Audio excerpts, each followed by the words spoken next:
ओम नमः शिवाय।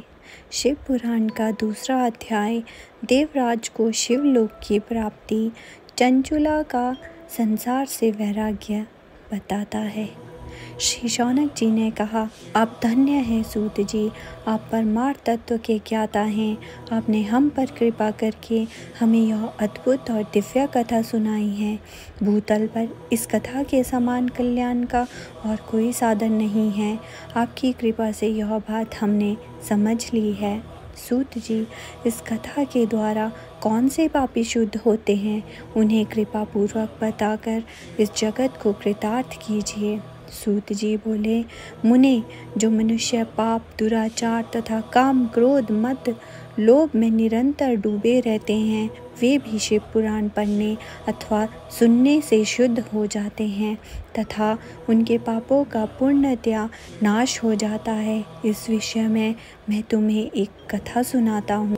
बहुत पहले की बात है कि रातों के नगर में देवराज नाम का एक ब्राह्मण रहता था। वह ज्ञान में दुर्बल, गरीब, रस बेचने वाला तथा वैदिक धर्म से विमुख था। वह स्नान संध्या नहीं करता था तथा उसमें वैश्यवृत्ति बढ़ती ही जा रही थी। वह भक्तों को ठगता था।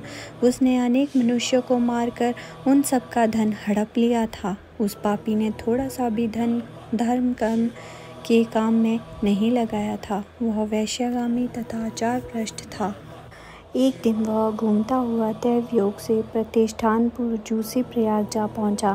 वहां उसने एक शिवालय देखा जहां बहुत से साधु महात्मा एकत्र हुए थे। देवराज वहीं ठहर गया।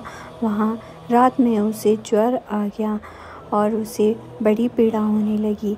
वहीं पर एक ब्राह्मण देवता शिव पुराण की कथा सुना रहे थे।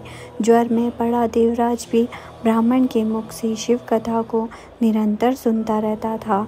एक मास बाद देवराज ज्वर से पीड़ित अवस्था में चल बसा। यमराज के दूत उसे बांधकर यमपुरी ले गए। तभी वहां शिवलोक से भगवान शिव के पार्षदगण आ गए। वे कर्पूर के साथ उज्ज्वल थे। उनके हाथ में त्रिशूल, संपूर्ण शरीर पर भस्म और गले में रुद्राक्ष की माला उनके शरीर की शोभा बढ़ा रही थी।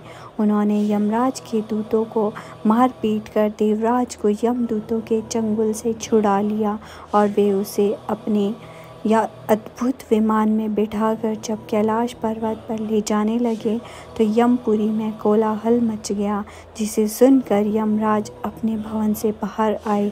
साक्षात रुद्रों के समान प्रतीत होने वाला इन दूतों का धर्मराज ने विधि पूर्वक पूजन कर ज्ञान दृष्टि से सारा मामला जान लिया। उन्होंने भय के कारण भगवान शिव के दूतों से कोई बात नहीं पूछी। तत्पश्चात शिवदूत देवराज को लेकर कैलाश चले गए। ओम नमः शिवाय।